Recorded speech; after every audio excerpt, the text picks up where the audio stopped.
Ayun, kasukses. Pang-anim na tayo na jumping rope. Nung nakaraan kasama natin yung kapatid ko.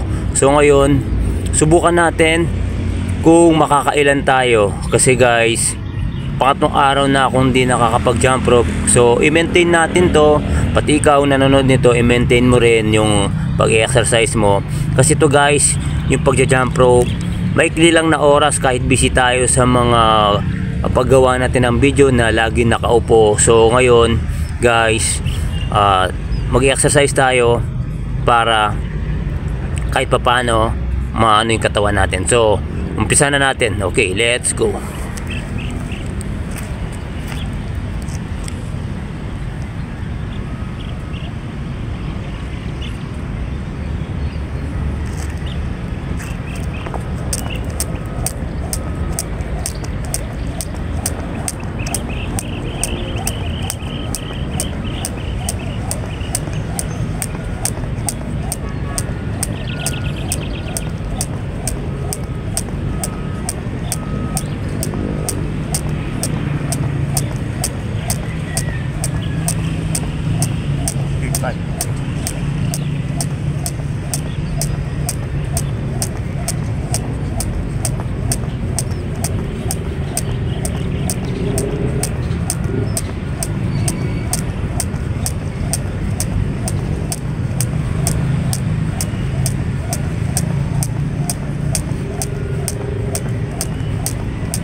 Guys, nabilang nyo ba? So, hindi ko na nabilang. So, bilangan nyo at tsaka i-comment nyo sa baba kung nabilang nyo. Hindi ko na nabilang, napagod ako. So, maraming salamat guys. At least, nakapag-exercise tayo. See you sa mga susunod nating mga video. Bye!